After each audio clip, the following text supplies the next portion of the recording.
8 की हिंदी। कक्षा 8 की हिंदी का हम आज चौथा अध्याय करेंगे, दीवानों की हस्ती। उसके जो लेखक है भगवती चरण वर्मा।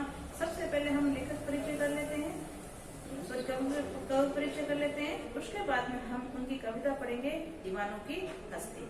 तो चलते हैं पहले लेखक परिचय की ओर। तो भगवती चरण का सबसे पहले हम जन्म देखें तो 30 अगस्त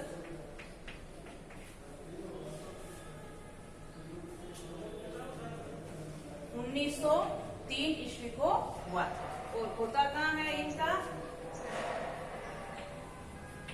उन्नाव जिले के अंदर, उत्तर प्रदेश में। उन्नाव जिला, उत्तर प्रदेश। और इनकी जो शिक्षा है वो इलाहाबाद विश्वविद्यालय से इन्होंने प्राप्त की है। इलाहाबाद से इन्होंने शिक्षा प्राप्त की है, बीए एवं एलएलबी। बीए एवं एलएलबी की उपाधि इन्होंने इलाहाबाद विश्वविद्यालय से प्राप्त की है। आगे हम इनका देखें तो ये कहानी, रचना, नाटक, जो उपन्यास और एक पत्रकारिता में इन्होंने कार्य किया है। और इनकी जो रचनाएं हैं वो 1917 ईस्वी के अंदर प्रताप, एक समाचार पत्रिका है, प्रताप पत्रिका में प्रकाशित हुई। और इस प्रताप पत्रिका का भगवती चरण वर्मा ने संपादन भी किया है। आगे हम इनके रचना वगैरह देखें तो सबसे पहले उपन्यास देखते हैं। उपन्यास के अंदर पतन, 3 वर्ष, चित्रलेखा, चित्रकला,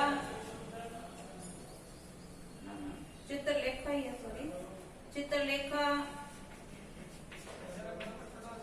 और अगला हम देखते हैं तो भूले बिसरे चित्र, भूले बिसरे चित्र। और इनके थके पांव,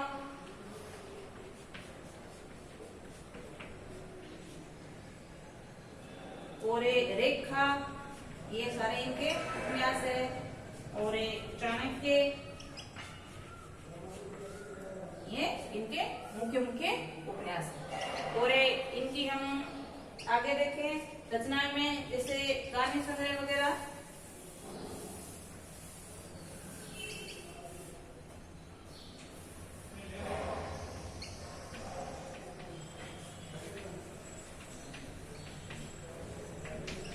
कहानी संग्रह के अंदर मोर्चाबंदी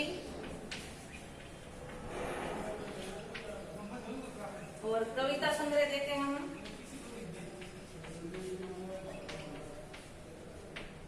तो कविता संग्रह के अंदर मधुगण, मानव और प्रेम संगीत, प्रेम संगीत। और नाटक देखें हम इनके तो 2 प्रसिद्ध नाटक है इनका, बशियत और दूसरा है रुपया तुम्हें खा गया। रुपया तुम्हें खा गया। और इनके हम एक संस्मरण भी है, तो संस्मरण है अतीत के गर्भ से, अतीत के गर्भ से, ठीक है।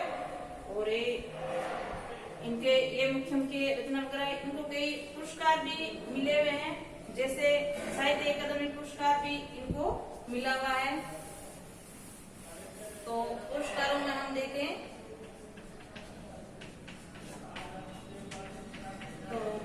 साहित्य अकादमी पुरस्कार। और ये हम और देखें तो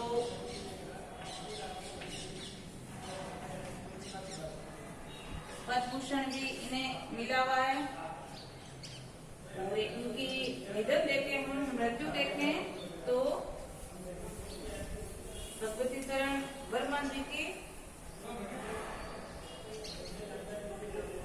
निधन 5 अक्टूबर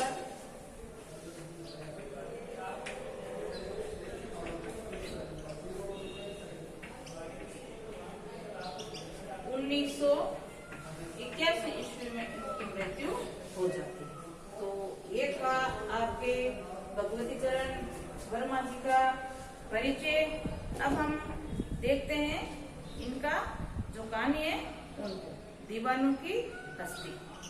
तो दीवानों की हस्ती, इनकी जो कविता है वो सैनिकों के लिए की गई है, जो देश की रक्षा के लिए सैनिक रहते हैं, देशभक्त रहते हैं, उनके लिए है। तो हम शुरू करते हैं इनके दीवानों की हस्ती।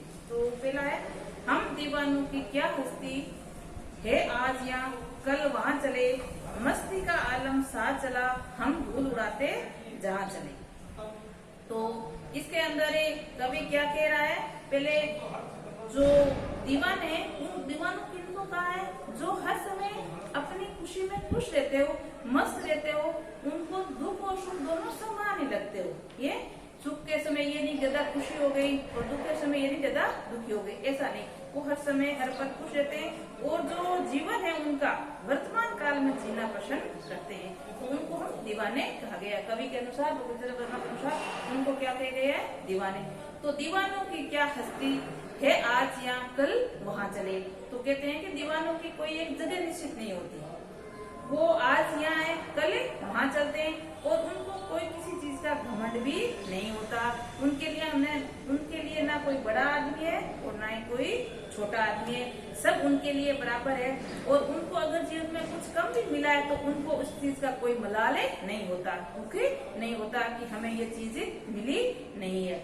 मस्ती का आलम साथ चला, हम धूल उड़ाते जहाँ चले। कहते हैं कि ये जहाँ भी जाते हैं वहाँ सभी के साथ हंसी मजाक खुशी उल्लास के साथ रहते हैं और गम को धूल की तरह उड़ा देते हैं। तो इसमें कवि कहते हैं कि जो दीवाने होते हैं वो हर समय उल्लास खुशी मस्ती के साथ अपना जीवन व्यतीत करते हैं, उनके लिए सुख और दुख दोनों समान है और वर्तमान जीवन में वो जीते हैं, सामान्य जीवन में वो जीते हैं और उनको किसी चीज का कोई घमंड नहीं होता। और ये जहाँ भी रहते हैं वह सभी के साथ उल्लास और मस्त रहते हैं और घम वो धूल की तरह उड़ा देते हैं। तो ये अंतरा था। अगला हम देखें, आए बनकर उल्लास अभी, आंसू बनकर बेच चले सभी, सब कहते ही रह गए अरे तुम कैसे आए कहाँ चले। तो ये जब आते हैं या जहाँ रहते हैं उसमें उल्लास और उमंग भर देते हैं, पूरा वातावरण उल्लास में हर्ष में हो जाता है। तो यहाँ सैनिक की बात हो रही है, तो सैनिक जब अपनी छुट्टी मनाने के लिए घर पे जाते हैं तो वो घर को ऐसे वातावरण को ऐसे उल्लास और उमंग से भर देते हैं, तो सब खुशी में झूम उठते हैं। तो उनको ये पता ही नहीं चलता है कि कब आए और कब चल दिए। तो आगे ये कह रहे हैं, आए उल्लास उधर, आए उल्लास जब जाने की बेला आई तो उसके दुख में सभी के आंसू निकल पड़ते हैं, क्योंकि जब तक वो हमारे साथ रहे खुशी के साथ उमंग के साथ उल्लास के साथ रहे। तो जैसे वो जाने लगे तो उसके दुख में या उसके गम में सबकी आंखों से आंसू निकल पड़ते हैं। सब कहते ही रह गए अरे तुम कैसे आए कहाँ चले। और सबके मन में यही विचार आता है कि कब आए, जो आपने हमारे साथ जो समय व्यतीत किया हमें पता ही नहीं चला कि कब आप आए और कब चल दिए। अगला हम देखें, किस ओर चले ये मत पूछो, चलना है बस इसलिए चले, जग में उसका कुछ लिए चले, जग को अपना कुछ लिए चले। जो ये सैनिक है सिपाही, वो कह रहे हैं कि ये मत पूछो कि हम कहाँ चले, बस चलना है इसलिए जा रहे हैं। और ये जग में कुछ हमने दिया भी है और जग से कुछ हमने लिया है, मतलब हमने इसे संस्कृति से कुछ सीखा भी है आपस में बात वगैरह करके, और कुछ हमें इनको भी सिखाया है या उनको भी कुछ सीख दी है। तो ये जैसे काम कर आते हैं या घर बार में आते हैं तो बड़े बुजुर्ग साथ बैठ कर उससे कुछ व्यवहारिक बातें सीखते भी हैं और छोटे बच्चे वगैरह को देशभक्ति की, देश की रक्षा की बातें सिखाते भी हैं। आगे देखें हम, 2 बात कही और 2 बात सुनी, कुछ हंसे और फिर कुछ रोए, छक्कर सुख दुख के घूंटों को हम एक भाव में पिए चले। कह रहे हैं कि हमने 2 बात दूसरों की सुनी तो 2 बात अपनी बताई भी। जैसे गांव में आए तो माता पिता के साथ, बूढ़े बुजुर्गों के साथ बैठे, उनके सुख दुख की बात सुनी और अपने सुख दुख की बात उनको बताई। तो 2 बात सुनी और 2 बात थे, कुछ हंसे और कुछ रोए। जो खुशी की बात थी उसमें खुश हुए और जो गम की बात थी उसमें रोए भी, गम भी हुआ। और सुख दुख के जीवन, सुख दुख के घूंटों को पीकर, सुख और दुख दोनों को समान मानकर हम उनको एक ही भाव में, एक ही धागे में पिए हुए चले या पिरोए हुए रखते हैं। ये नहीं कि सुख आ गया तो ज्यादा आनंद में हो गए और सब कुछ भूल गए, ये नहीं। और अगर मान लो दुख आ गया तो ये नहीं कि दुख में टूट गए, ऐसा नहीं है। तो सुख और दुख में दोनों को एक समान रखते हैं, उसके साथ जीते हैं। अब हम अगला देखें, इसी की पंक्ति का है तो उसमें है, हम भीख मंगों की दुनिया में स्वच्छंद लुटाकर प्यार चले, हम एक निशानी सी उड़ पर ले ए सफलता का बाहर चले। यहाँ जो आपके वीर सिपाही है या सैनिक है वो कहते हैं कि हम दुनिया को भीख मंगा क्यों कहा है कि दुनिया केवल लेना ही जानती है, देना नहीं जानती, इसलिए उनका। तो लेकर कह रहे हैं कि हम दुनिया को स्वच्छंद पूर्ण रूप से बिना किसी स्वार्थ के प्यार लुटाते हैं, लेकिन बदले में हमें प्यार नहीं मिलता। इसलिए हमारे मतलब हृदय पर ये असफलता की एक निशानी लेकर हम जाते हैं। तो यहाँ हम भीख मंगों की दुनिया में, भीख मंगे इसलिए कहा है कि लेने जानते हैं, देना नहीं जानते। तो हम तो उन पर प्यार नौछावर करते हैं, लुटाते हैं, लेकिन बदले में हमें उसके बदले में प्यार नहीं मिलता, जो सम्मान चाहिए वो नहीं मिलता। इसलिए वीर सिपाही कहते हैं कि हम जब यहाँ से जाते हैं तो हमारे हृदय में, पूर्व में, मतलब हमारे हृदय के अंदर असफलता की एक ये निशानी लेकर हम साथ में जाते हैं। अगला हम देखें अंतरा, अब अपना और पराया क्या, आबाद रहे रुकने वाले, हम स्वयं बंधे थे और स्वयं ही अपने बंधन तोड़े चले। ये यहाँ कवि बता रहा है कि जो वीर सिपाही है, सैनिक है, वो अपना पराया नहीं मानते, सब एक समान है, सब अपने, सभी हमारा देश ही संपूर्ण रूप से हमारी मातृभूमि है, उसकी रक्षा के लिए हम संपूर्ण कार्य करते हैं। तो वो अपना पराये में बिल्कुल भी भेद नहीं करते। आबाद रहे रुकने वाले, जो यहाँ संसारिक जीवन जी रहे हैं, रह रहे हैं, उसको आबाद रहने के लिए कहा गया है। और कहते हैं कि हम तो स्वयं भी आपके बंधनों से बंधे हुए थे, मतलब घर परिवार से मोह रखा था और स्वयं ही हमको उनको तोड़कर आगे जा रहे हैं, या हम हमारे कार्य के लिए जा रहे हैं, जैसे देश की रक्षा करने के लिए। तो ये थी आपकी छोटी सी कविता। अब हम इनके प्रश्न उत्तर देखते हैं। तो पहला आपका क्वेश्चन है, कवि ने अपने आने को उल्लास और जानने को आंसू बनकर वह जाना क्यों कहा है? तो इसका उत्तर है, कवि अपने आने को उल्लास इसलिए कहता है कि वो जिस स्थान पर रहता है उस जगह में खुशी, उमंग, उल्लास भर देता है। तो जब जितने समय जिस वातावरण में रहता है तो वहाँ रहने वाले सदस्यों को पता ही नहीं चलता है कि कब आए, कब यहाँ हमारे साथ समय व्यतीत करा। तो इतने खुशी पूर्ण वो समय व्यतीत करता है। और जब उनको जाने का वेला आती है, जाने का समय आता है, तो जो उनके परिवारजन है उनको छोड़कर वो जाता है, या परिवारजनों को वो छोड़कर जा रहा है, तो उनको बड़ा दुख होता है, कष्ट होता है। तो उसके जाने की जो विदाई होती है, गम होता है, उसमें उनके आंसू बनकर निकल पड़ते हैं। तो यहाँ सुख दुख की बात की गई है। अगला हम क्वेश्चन देखें तो भीख मंगों की दुनिया में बेरोक प्यार लुटाने वाला कवि ऐसा क्यों कहा है कि वह हृदय में असफलता का एक निशान भाग को लेकर जा रहा है? क्या कवि निराश है या प्रसन्न है? तो यहाँ उनको निराशा मिलती है। भीख मंगे किसको कहा है? दुनिया वालों को। क्या ये केवल लेना जानते हैं, देना नहीं जानते हैं, इसलिए उनको भीख मंगे कहें कि हम तो उनको संपूर्ण प्यार लुटाते हैं, संपूर्ण जीवन का सुख उनको देना चाहते हैं, लेकिन बदले में वो हमें ये वापस प्यार नहीं देते।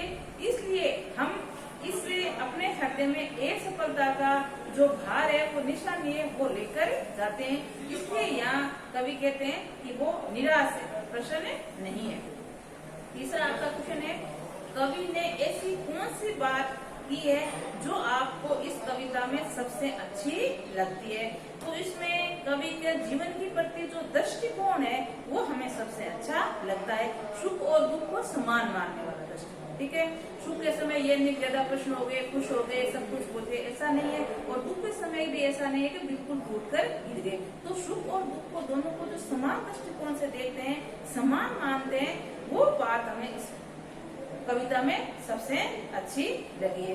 तो ये थी आपकी छोटी सी कविता जिसे भगवती चरण वर्मा द्वारा लिखी गई थी। हम दीवानों की क्या हस्ती, आज यहाँ कल वहाँ चले, मस्ती का आलम सा चला, धूल उड़ाते हम जहाँ चले।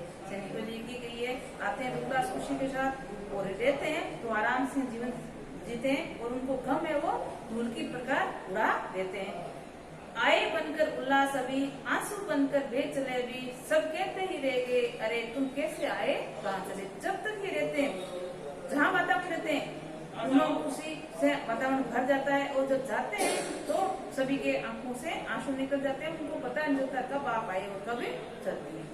किस ओर चले ये मत पूछो, चलना है बस इसलिए चले, जग में उसका कुछ लिए चले, जग में सबको कुछ दिया चले। कह रहे हम जग से कुछ तो ले रहे और कुछ जग को दे भी रहे, तो कहाँ जाना है आप ये मत पूछो। दो बात कही दो बात सुनी, कुछ हंसे और कुछ रोए, छक्कर सुख दुख के घूंटों को हम एक भाव में ये चले। तो कह रहे हैं कि कुछ तो अपनी बातें कही और कुछ आपका दुख सुख हमने सुना। सुख और जीवन दोनों, उसमें जो सुख था उसमें हंसे भी, और दुख में आपके दुख के साथ दुखी भी हुए, मतलब रोए भी, और दोनों को हमने समान माना है, सुख और दुख को। तो दोनों को घूंटों को पीकर हम आगे निकल गए हैं। हम भिख मंगों की दुनिया में स्वच्छंद प्यार लुटा चले, हम एक निशानी सी ऊपर ले सफलता का बाहर चले। यहाँ दुनिया के लिए कहा है, दुनिया को भिख मंगा बताया है कि दुनिया लेना जानती है, देना नहीं जानती है। इसलिए हम तो उसको बदले में प्यार देते हैं, लेकिन बदले में वो हमें प्यार नहीं देती। इसलिए ये असफलता का बार हमारे हृदय पर हमेशा एक निशानी की तरह बना रहता है। और अंत में क्या कहा है, वे अपना क्या पराया, आबाद रहे रुकने वाले, हम स्वयं बंधे थे और स्वयं अपने बंधन तोड़ चले। तो जो सैनिक है, सिपाही है, मातृभूमि की रक्षा के लिए कार्य करता है, तो उसके लिए अपना और पराया कोई भी नहीं है, सबको एक समान मानते हैं। और ये कहते हैं कि हम स्वयं आपसे बंधे थे, पारिवारिक मोह माया से बंधे हुए थे, और स्वयं ही हम बंधन तोड़कर अपने देश की, अपने मातृभूमि की रक्षा के लिए जा रहे हैं। तो ये थी आपकी छोटी सी कविता और 2-3 साथ में क्वेश्चन। तो आज के लिए इतना ही, कल मिलते हैं नई वीडियो, तब तक के लिए नमस्कार।